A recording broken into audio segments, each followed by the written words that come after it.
Olá pessoal, bom dia.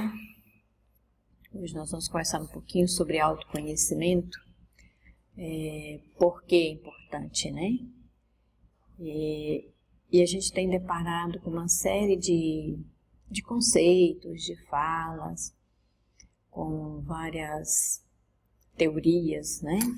Teoria de autoajuda, alguma mescla, né, com religião. E aí nós vamos encontrando uma série de coisas. E não é de hoje que essa frase célebre, né? De muitos anos. E a gente tenta entender o que significa ela.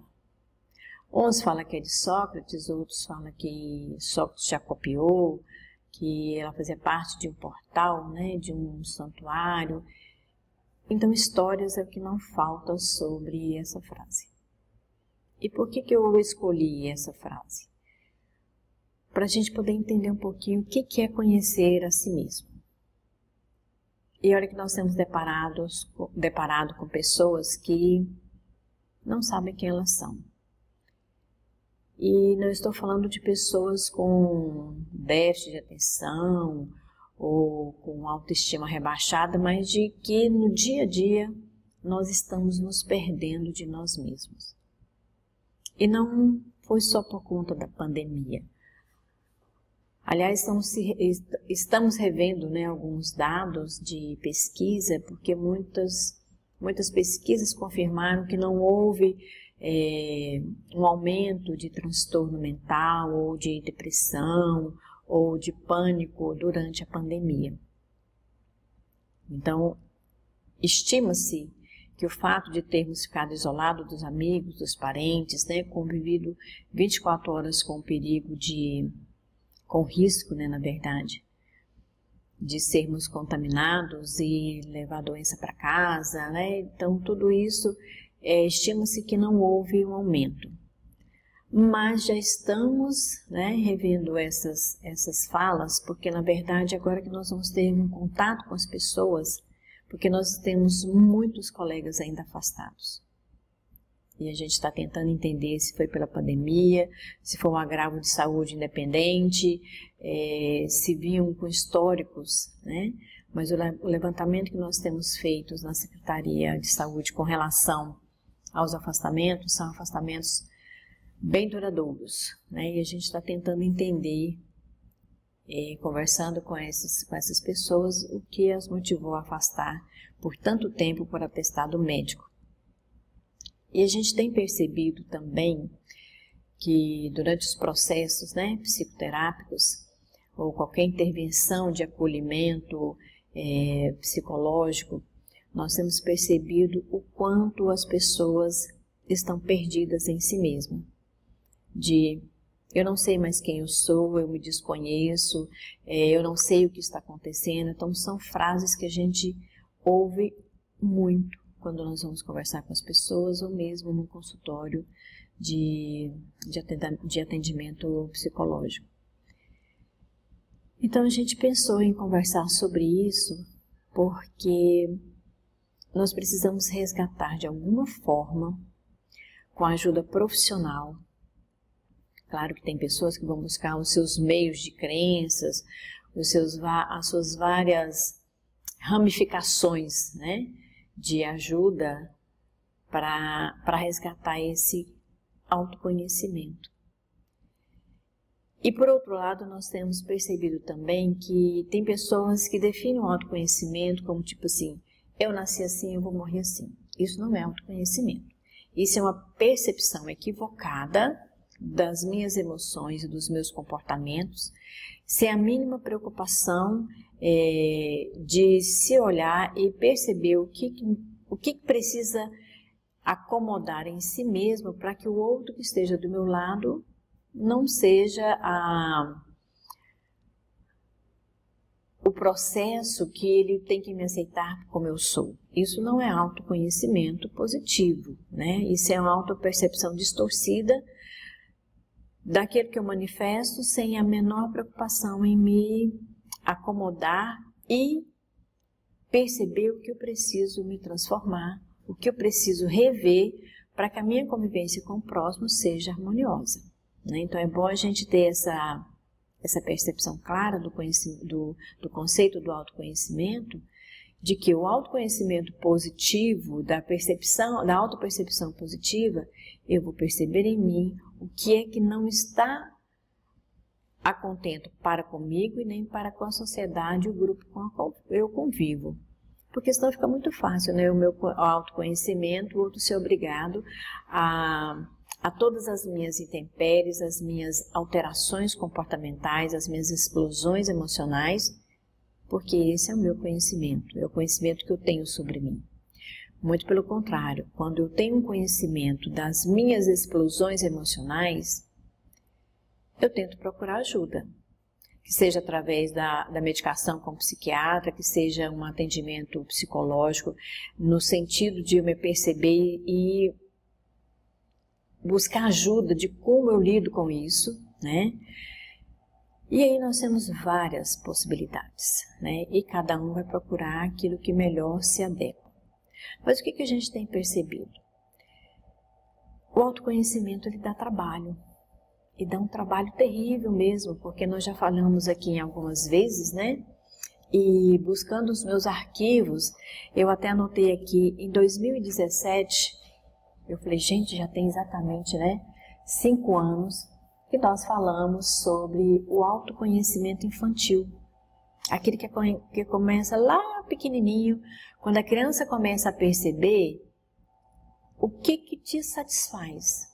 E a gente começa a sentir isso muito pequeno, muito novinho, né? Muito bebê ainda.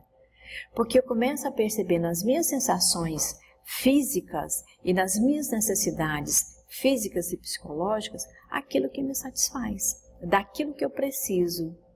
E ao longo do tempo a gente vai amadurecendo, ou deveríamos amadurecer esses desejos e essas necessidades, para que o meu desejo e a minha necessidade não entrem em choque com a necessidade e o desejo do outro, a ponto de nós termos uma convivência desarmônica e adoecida como nós estamos tendo. Exatamente porque a autopercepção de cada um de nós, ela está num processo muito egoístico. Então, eu me percebo assim, eu vou ser assim, e o outro que se adeque. Só que nós somos milhões pensando assim. E aí, quando eu não tenho uma percepção positiva das minhas emoções, ou mesmo das minhas emoções negativas, eu não dou conta de lidar com elas, eu tenho 2 caminhos. Ou eu vou ter uma explosão emocional que causa um desequilíbrio interno em mim e externo no grupo com o qual convivo. Ou eu vou buscar um outro caminho, porque eu não dou conta de lidar com essas alterações ou com o meu jeito de ser, que eu preciso olhar e buscar um equilíbrio, então eu me fecho. Aí nós entramos num processo depressivo e caminhamos para uma depressão. Os 2 extremos, nós temos sempre falado, qualquer extremo, ele é prejudicial para mim e para quem convive comigo. Famílias que têm pessoas explosivas sofrem, e famílias que têm no seu seio de convivência pessoas depressivas também sofrem. E aí nós vamos propagando esse sofrimento porque a gente não para um pouquinho, olha para nós e fala assim, eu me conheço? Se eu me conheço, o que eu preciso, do que é que eu preciso buscar ajuda, em que sentido eu preciso buscar ajuda para que eu consiga conviver com aquilo que não está bom. Porque o que acontece? No processo de autoconhecimento, as pessoas acham que vão se livrar das coisas que não são boas. Não vai acontecer isso. Como também pessoas vão para 2, 3 sessões de psicoterapia, falar, não vou lá não, porque não resolveu nada. Não vai resolver mesmo. Porque não é o profissional externo que vai fazer com que você lide com suas dificuldades e elas param de existir.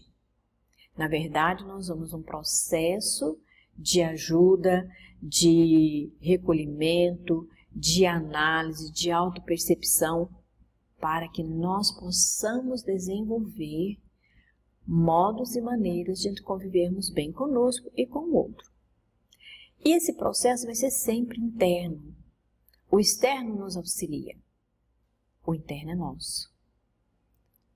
E nós já falamos aqui também de medicação. Eu posso ir no melhor psiquiatra, tomar o top do top dos medicamentos, mas se eu não tiver um processo de olhar para mim, me conhecer e saber onde eu preciso me adequar e adaptar com os meus defeitos, com as minhas qualidades, com aquilo que eu posso buscar, com aquilo que eu posso deixar de lado um pouquinho, a medicação por si só não vai resolver. E olha que nos 2 últimos anos eu tenho lidado com muitas pessoas, muitas, e com certeza, como nós estamos falando para profissionais de saúde, vocês estão lidando com usuários com essas características medicamentosas, entre colegas também com as mesmas alterações medicamentosas e quiçá nós mesmos, né? Às vezes nós vamos para um psicotrópico na expectativa de que eu vou melhorar um pouco. Só que quando o meu cérebro, o meu organismo estabiliza com essa medicação, eu preciso internamente, com o meu sistema límbico, com o meu cérebro, no meu raciocínio, trabalhar as minhas questões emocionais. É isso que Daniel Goleman vai falar o tempo todo sobre inteligência emocional. Quando eu tenho uma percepção inteligente das minhas reações emocionais, eu consigo trabalhar um conhecimento, uma percepção bem diferenciada do que só tomar uma medicação. Então a gente precisa ter essa percepção. Se a gente olhar para essa gravura, né, nós temos uma pessoa olhando para vários quadradinhos coloridos, onde cada quadradinho pode estar superlotado de uma série de coisas que a gente não dá conta de nominar.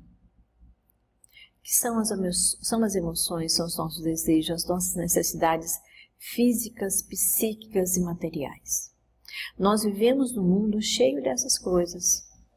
E nós precisamos o tempo todo olhar para nós e dizer, quem sou eu nesse momento? Como é que eu estou lidando com todas essas mudanças?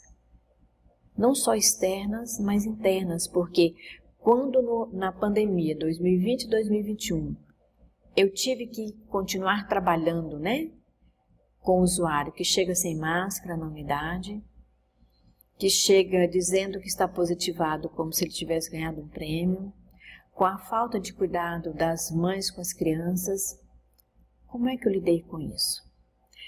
E o mais interessante que a gente tem percebido, né, nos últimos 3 meses, 4 meses, é que passado a fase pesada da pandemia, né, com a estabilização das vacinas, nós estamos descobrindo outros adoecimentos. Por quê? Nós tivemos um grupo de colegas que trabalhou ligado no 220 os 2 anos. Porque o colega saiu de licença, está afastado há 2 anos, o outro adoeceu e ele continuou trabalhando como se nada tivesse acontecido, porque na percepção dele ele precisava de trabalhar. Só que como agora passou toda esse momento pesado, né, de um excesso de cuidado ou de briga por EPI, reclamações 1000 por materiais, nós estamos percebendo que outras pessoas estão entrando no adoecimento físico e emocional. Por quê? Porque ela saiu da pressão. Porque tem pessoas que funcionam de uma forma interessante, né? Tem gente que não aguenta pressão e tem gente que lida com a pressão de uma tal forma que ela liga no automático. Só que quando esse piloto automático é desligado, vem outras reações. E aí muita gente não entende isso, principalmente os colegas que falam assim, nossa, trabalhou super bem durante a pandemia e agora adoeceu? Sim, nós vamos encontrar pessoas assim. Nós vamos ter colegas que desapareceu nos 2 últimos anos e vamos ter colega que vai desaparecer da agora para frente, porque a pressão física do cansaço, a pressão emocional, psicológica, fez com que ele entrasse numa ligação automática e agora a ligação se desfez. E conversando com algumas pessoas semana passada, elas retrataram exatamente isso. Falei assim, engraçado, durante a pandemia eu trabalhei sem sentir cansaço, agora eu estou muito cansado, porque agora ele tem uma percepção de um momento diferente. E são com essas diferenças que nós temos que sobreviver. Não sei se algum gestor depois vai ter acesso a esse material, mas o gestor também precisa perceber que, mesmo sendo um gestor de processo de pessoas, ele também passou por isso. E foram cobrados que nem afastar podiam, a não ser que adoecesse. O cansaço por si só não era motivo de afastamento, quando os seus subordinados afastaram. Então é um momento onde nós precisamos olhar para nós e nos reconhecer. Se a gente não tem essa prática, a gente precisa aprender a fazer, né? Porque quando a ideia que a gente tem, né, mais presente de Sócrates, quando Sócrates trabalhou sobre essa frase, a ideia que se tinha é que o autoconhecimento traz o conhecimento sobre as outras coisas. Percebam que complexo é essa frase. E quanto que nós brigamos conosco, porque a gente quer conhecer o mundo, conhecer as outras pessoas, conhecer as situações, sem nos conhecer. Por isso nós adoecemos. E é tão engraçado isso, né? Ao mesmo tempo que é profundo, é reflexivo, acaba sendo um momento de liberdade quando a gente descobre que, a partir do momento que eu me conheço, eu não vou me incomodar tanto como os outros são. E talvez a gente precise até passar por um processo de envelhecimento para perceber isso. Só que a gente não precisa chegar na velhice, na terceira idade, para entender que isso é possível. Nós podemos fazer isso agora. Por que é mais difícil? Porque a gente tem 24 horas no dia. Dessas 24 horas, tem gente que dorme 3, 4 horas. As outras 20, 21 horas, as pessoas estão ligadas. E ligadas num processo que nem eles sabem descrever por que estão ligados dessa forma. Eu já encontrei profissionais da saúde da família que fazem as 40 horas, ou seja, 8 horas por dia, com toda a pressão de gerir uma unidade, e de pessoas que ficaram ali 8 horas, e agora tem as unidades que são sentinela 12 horas, que saem de lá e vão para um plantão noturno. A possibilidade dessa pessoa não se conhecer é 100%. E eu digo isso sem nem pestanejar, sem nenhuma preocupação, porque não se conhecem.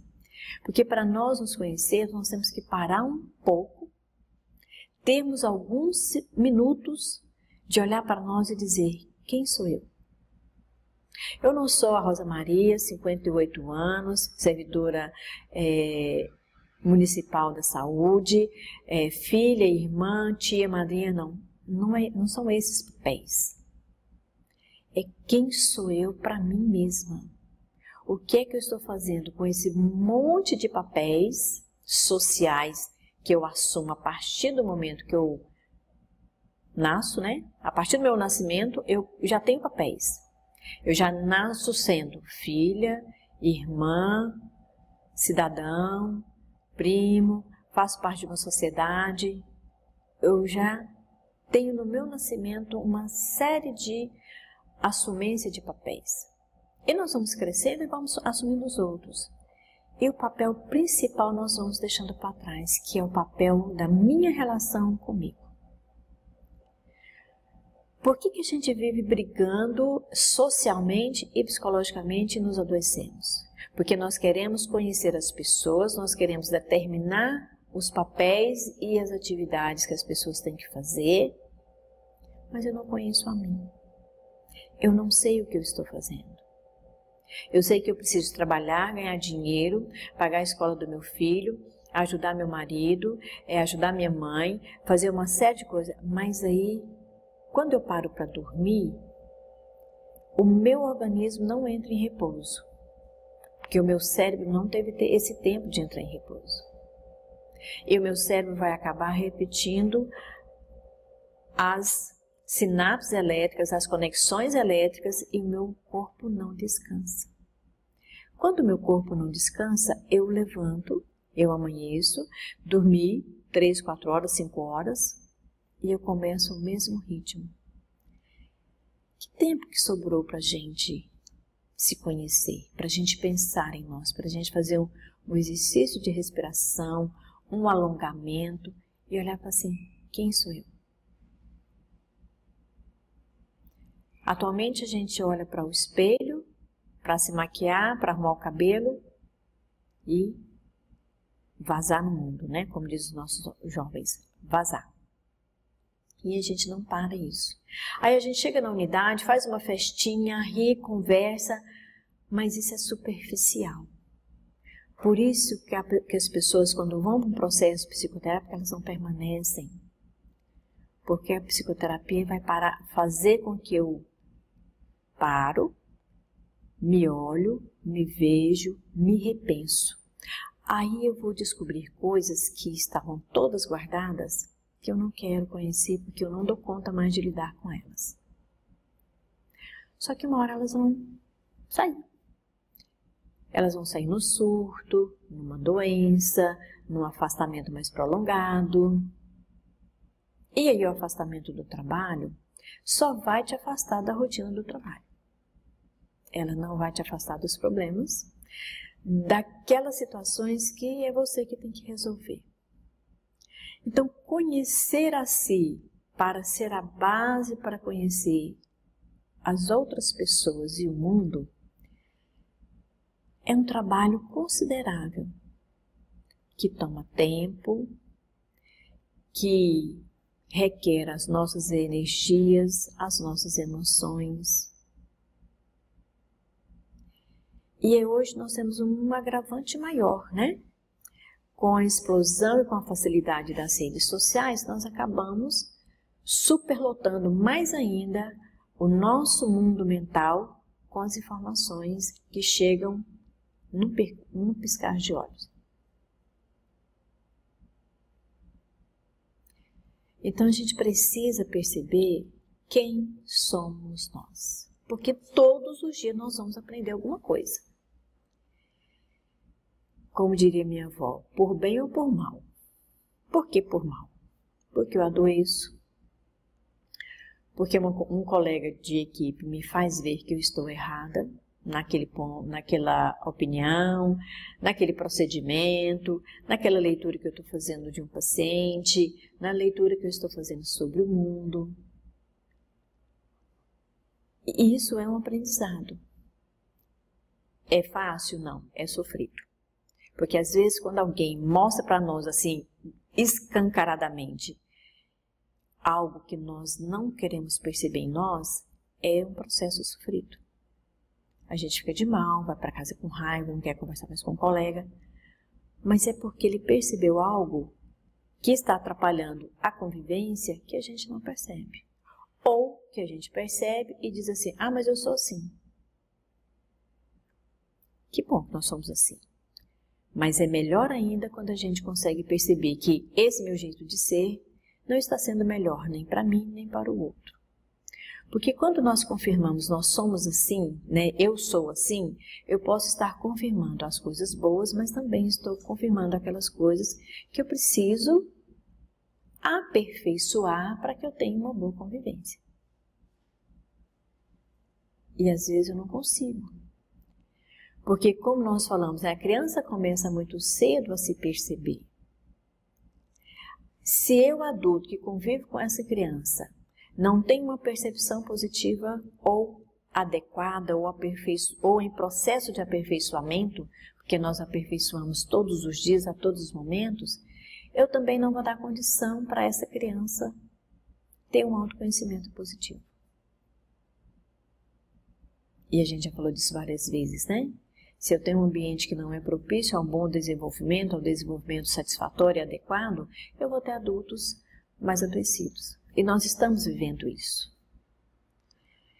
Então a gente precisa se perceber, porque de uma forma ou de outra nós vamos aperfeiçoar a nossa convivência. E tem alguns fatos interessantes, né? Alguns exemplos que vai acontecendo. Às vezes o nascimento de uma pessoa na família, né? O nascimento de um neto, de um sobrinho, a mudança de um local de trabalho, separação de casal. Tudo isso são fatos que de alguma forma vai mexer com as nossas emoções e com o nosso jeito de ser até então. E existe precisa. Tem gente que vai buscar religião, nada contra. Tem gente que vai buscar os coaches, nada contra. Tem gente que vai buscar retiros. Cada um vai fazer da forma que melhor conseguir. Mas faça de um jeito que olhe para si e descubra o que é que eu preciso aperfeiçoar. Não para agradar as pessoas, mas para me agradar e eu ter uma convivência satisfatória, com menos desgaste emocional, com menos desgaste físico, com menos desníveis, né? Porque é muito ruim quando você está trabalhando numa equipe, que alguém está indo para o lado e você está indo para o outro, e peraí, só um pouquinho, né? Nós estamos falando de um paciente, um usuário, porque quando nós estamos discutindo em equipe de trabalho, nós estamos discutindo o caso de uma pessoa, e essa pessoa é única. Se eu tenho uma equipe multiprofissional e cada um está vendo uma coisa diferente, peraí, vamos ver o que está acontecendo? É a minha opinião, ou a sua percepção, ou realmente o quadro é assim? Na família é a mesma coisa, né? Às vezes os encontros de finais de semana, que deveriam ser satisfatórios, porque a gente ficou 2 anos sem se encontrar, né? Agora está mais tranquilo, né? Está todo mundo vacinado, com raríssimas exceções. Você tem um certo cuidado com a alimentação, né? Com as mãos ainda precisando de serem higienizadas, porque não é uma cultura nossa higienizar as mãos. É impressionante isso, mas é verdade, né? De repente torna-se um desgaste.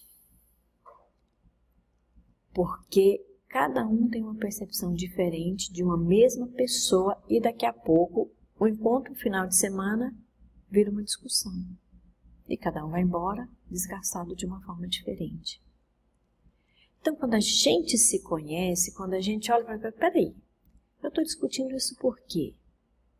O que vai mudar para mim? O que vai mudar para outra pessoa? Só que a maioria de nós não está acostumado a essa análise. Até porque quando a gente começa a fazer isso, fala assim, fulano mudou, estava uma coisa esquisita, né? O processo de mudança também incomoda o outro que não conseguiu mudar. Estejamos preparados para isso. E não é fácil. Então, olha só, o que a gente precisa entender? Isso já tem uns 10, 15 anos, né, que já vem conversando muito sobre essa inteligência emocional. Porque emoções nós temos todas possíveis. E se essas emoções são extremadas, elas são prejudiciais. Vou pegar um exemplo, né, bem sofrido. Imagina uma pessoa contando piada e rindo a valer no velório. Essa emoção de alegria, nesse momento, ela não é saudável. Se a gente tem uma explosão de raiva a cada acontecimento que nos desagrada ou que vai de encontro ao nosso ponto de vista, a nossa forma de pensar, a nossa forma de ser, se a cada contrariedade, né, cada coisa contrária ao meu jeito, ao meu modo de pensar, eu tiver uma explosão de raiva, vai chegar um ponto que eu estou adoecida. Por isso, o Daniel Goleman descobriu, pesquisou e conceituou inteligência emocional. Eu preciso ser inteligente até na minha raiva. Eu preciso ter inteligência até para expressar minha alegria. Porque senão fica uma coisa transtorno. Porque alguém que entra num processo, né, de gargalhada e não consegue se controlar e não sabe nem por que está rindo, peraí, vamos parar e ver o que está acontecendo. Porque temos, quando Freud dizia, né, da histeria, e graças a Deus descobriu que isso não é problema só feminino, né? Eu fiquei tão feliz, falei, nossa, que ótimo, né? Porque histeria é coisa de mulher. Mas a histeria, desde a época de Freud, tinha um fundo altamente prejudicial de nervosismo, de alteração das emoções. E é o que está acontecendo conosco. Quando eu falo conosco, é na nossa sociedade. As pessoas explodem e problema do outro. Ela ficou com raiva, ela explodiu. O outro que tem uma condição de receber essa explosão e ficar bem. A gente tem uma explosão de alegria e às vezes o outro está numa tristeza porque nos últimos 2 anos o que a gente teve? Só óbitos em números alarmantes. Tem pessoas que lidou bem, tem pessoas que não lidou, tem pessoas que perderam a única pessoa que era a provedora econômica, né, da casa. E aí as pessoas vão manifestando emoções que elas também não sabem por que estão daquela forma.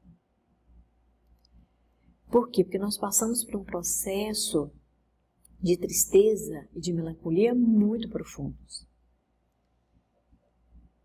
E tem horas que a gente não sabe como se comporta, como cumprimenta uma pessoa que ficou sabendo que perdeu um ente querido, né? Que não teve nem como despedir. E aí a gente começa a não usar a nossa inteligência. Porque nós somos criados por ela, né? Nós fomos criados seres inteligentes. Mas o que acontece com a inteligência? As pessoas, a grande maioria, e isso é um mal, né, da nossa sociedade, que inteligente é aquele que passa em 3, 4 faculdades diferentes, é aquele que passou para no vestibular e agora é Enem, né, para medicina ou para as engenharias as mais detalhistas possíveis, ou para professor de física, de matemática. E aí a gente pergunta, a nossa inteligência é só essa? Por isso que esse autor foi muito feliz em descobrir e estudar e ir atrás disso, porque nós precisamos ser inteligentes nas nossas emoções. Nós precisamos utilizar aquilo que nos move, porque para eu ser um bom médico, uma boa enfermeira, um bom psicólogo, um bom engenheiro, eu preciso ter as minhas emoções adequadas, aperfeiçoadas para o momento, aperfeiçoadas para a situação, porque senão eu não vou ser um bom profissional.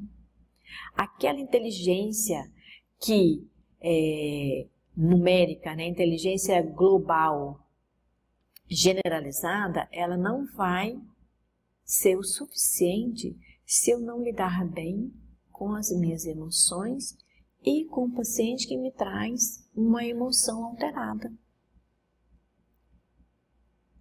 O que nós mais ouvimos, principalmente vocês que estão na linha de frente, na linha de recepção do paciente, do usuário, é exatamente explosão. A ponto de virar notícia nas redes sociais quando são elogiados por um paciente. Porque o paciente também não se conhece. Essa falta do autoconhecimento ela é geral, não é só nós profissionais, é de todo mundo. Ninguém se conhece, ninguém se reconhece. A única coisa que nós sabemos é que nós queremos as nossas necessidades e os nossos desejos satisfeitos. Nós, profissionais da saúde, né, nós sabemos de todas as dificuldades, nós explicamos isso, nós falamos isso para o usuário que chega, mas quando somos nós, os pacientes, já perceberam? Parece que liga uma chavinha, vira uma chavinha, pronto. Aí nós somos o usuário, nós não somos o profissional. E aí a gente não tem a mesma compreensão, a mesma clareza das dificuldades quando nós falamos para o nosso usuário. E aí a gente quer brigar com o nosso colega, que está num outro serviço que não é o nosso, né? A gente quer brigar com a regulação, a gente faz uma série de alterações emocionais, porque nesse momento nós somos um indivíduo. A gente deixou o papel, né, de exercer o papel de profissional da saúde e assumimos o papel de um cidadão de uma sociedade. E muitas vezes a gente se perde nesse caminho. E olha só que interessante. Quando eu escrevi essa frase, o Brasil lidera o ranking Ansiedade e Depressão, eu estava assistindo uma outra matéria e apareceu o mapa do Brasil e essa frase.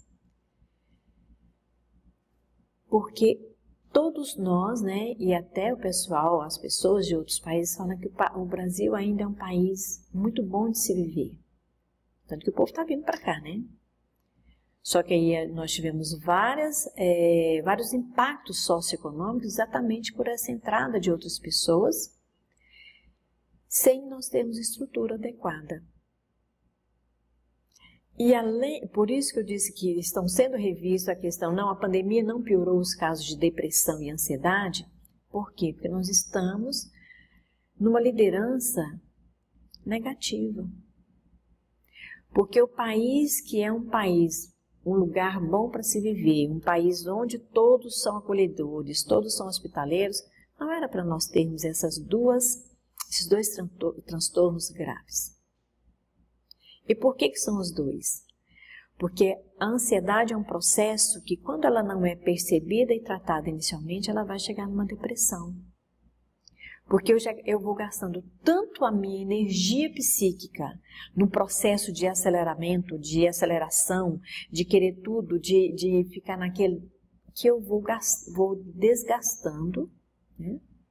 É igual um pneu de carro. Ele começa desgastando, ele vai ficar careca até causar um acidente.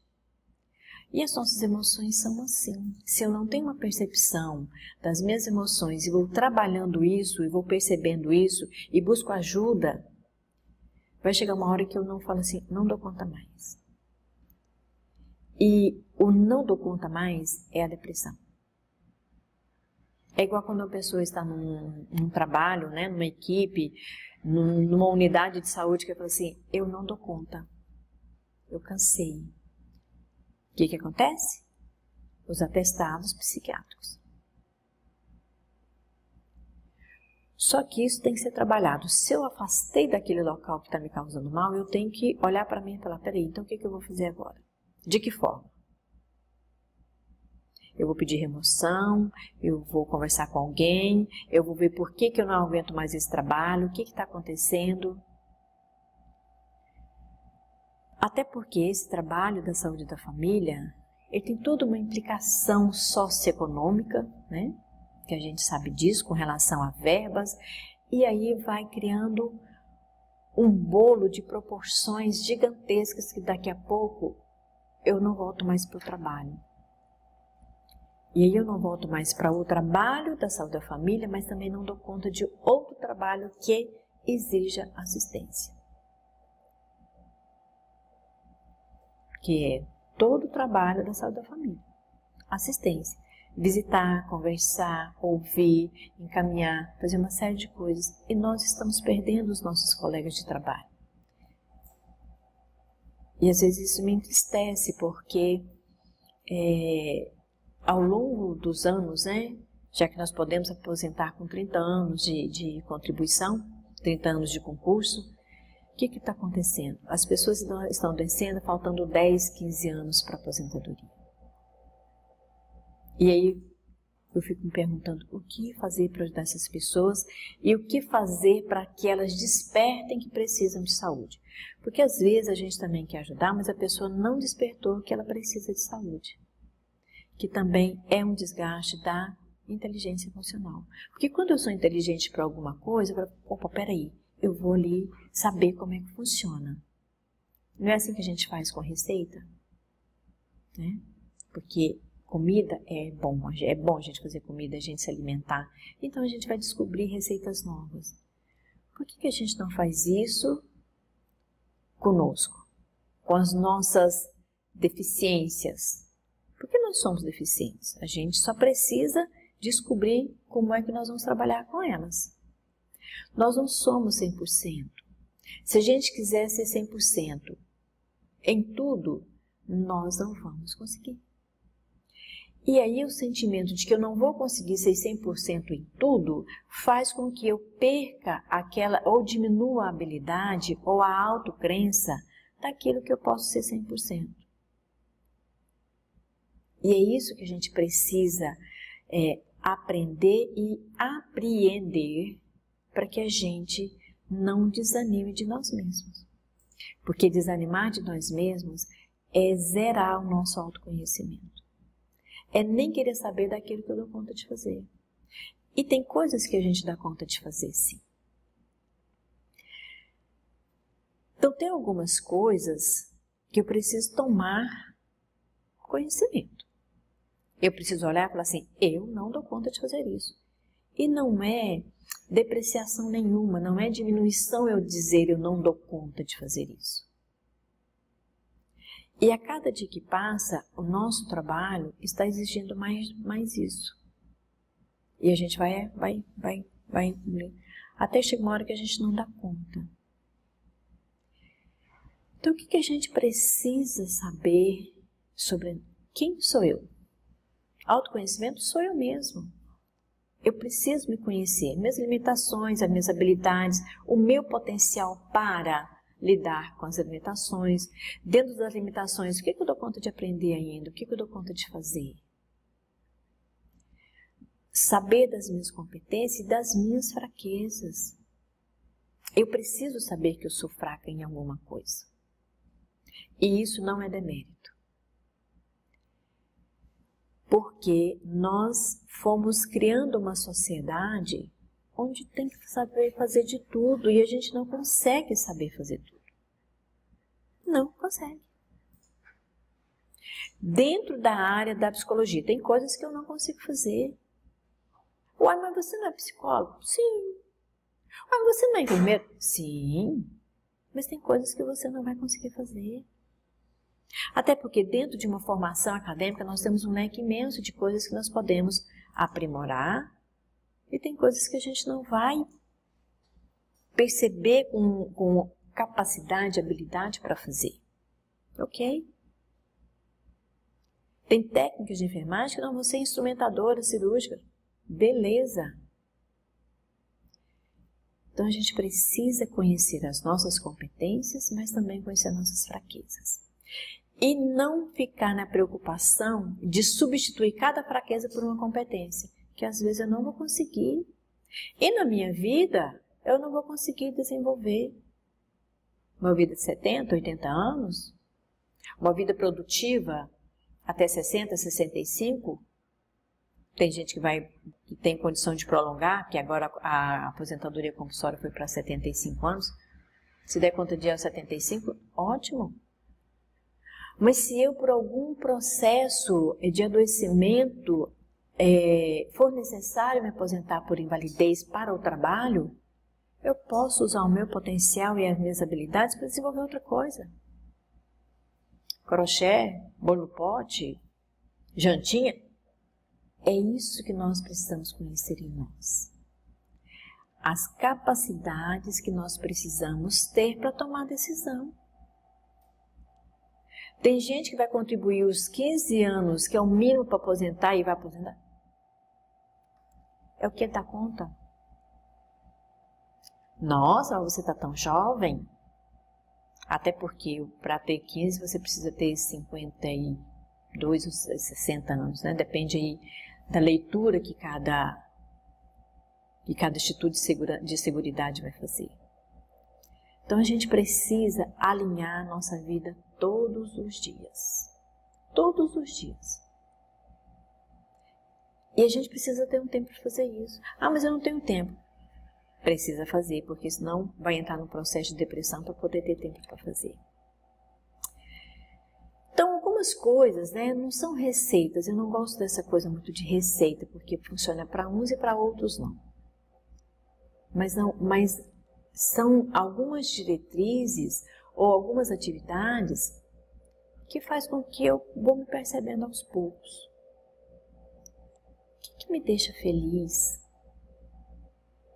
Tem gente que às vezes deixa feliz é ir dançar um forró. É a escolha dessa pessoa.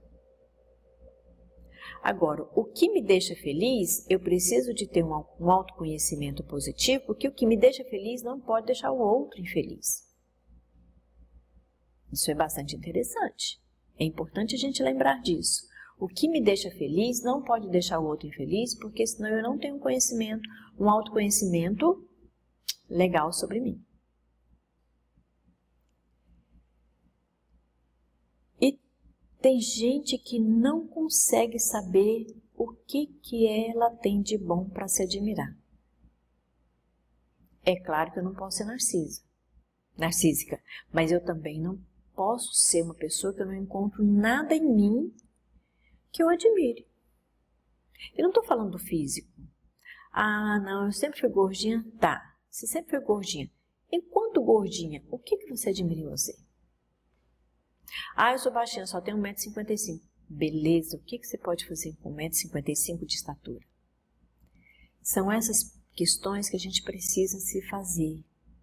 E a gente precisa ter claro isso pra gente, que se alguém fala alguma coisa ao contrário, a gente está bem e consegue se posicionar de uma forma que a pessoa entenda que você está bem daquela forma. Porque nós vivemos uma indústria da esbelteza. Mas como é que alguém que trabalha 60 horas por semana vai ser esbelto? E eu tenho certeza que alguém que vai ver essa fala tem alguma coisa a ver. Porque são várias as pessoas que eu conheço que fazem isso. 60 horas por semana, gente, ninguém consegue ter uma vida saudável, física e psicologicamente, trabalhando 60 horas. Ah, mas eu sou jovem, eu quero comprar um carro, quero fazer isso, fazer aquilo, fazer uma casa. Cada um é cada um. Mas pensa com carinho que você vai ter uma casa, um carro e aí. Se você estiver muito bem consigo, você vai olhar para essas aquisições e vai se sentir bem. Se não tiver, vai olhar para essa aquisição e vai falar, o que eu faço com isso agora? São perguntas interessantes. Porque a pergunta é, quais são as suas expectativas e desmotivações? Porque se eu tenho uma expectativa de fazer a casa dos meus sonhos, eu preciso estar muito motivada também para quando eu terminar essa casa, eu estar feliz dentro dessa casa. Porque senão eu não vou estar feliz dentro da casa.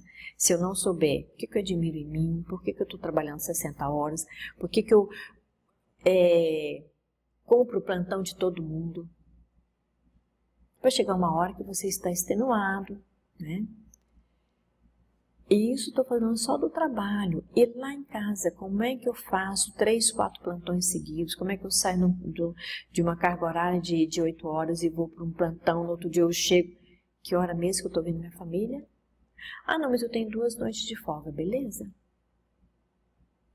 Só que as suas noites de folga, se você é um plantonista noturno, porque você já trabalhou no PSF, ou você saiu do PSF e foi pro final de semana para Brasília, alguma coisa está ficando aqui. Preste atenção no seu tempo. Isso é auto-se conhecer. Não deixe para se auto-se conhecer quando sentir uma dor. Nossa, eu estou com dor assim, nas espátulas, estou com dor no joelho, estou com dor. É um autoconhecimento. Só que é um autoconhecimento dizendo para você, opa, para aí só um pouquinho, né? Puxa o freio de mão, diminui a velocidade, porque a saúde física ela é muito importante. E para a gente encerrar, eu acho essa gravura fantástica. Por quê? Para a sociedade em geral, é corajoso aquele que faz as atividades mais radicais. Não é. Corajoso, ter um conhecimento positivo sobre si, é aquele que a cada dia faz o que está ao seu alcance, sem se violentar, sem se desrespeitar, sem achar que ele é o centro das atenções e que o outro não tem qualidades, não tem habilidades e não é como ele. Então, conhecer os limites não significa que eu tenha que fazer uma escalada para eu ver um sol, para eu perceber um crepúsculo, para eu perceber o nascer do sol, o amanhecer do dia, o anoitecer. Eu não preciso fazer essa escalada. E essas atividades que eu estou listando são as que mais faz com que eu olhe para mim e me perceba quem sou eu, que conhecimento eu estou tendo de mim enquanto cidadã do mundo. Muito obrigada, tenha um bom trabalho, um bom dia, uma boa tarde, uma boa noite para quem for ver essa fala depois.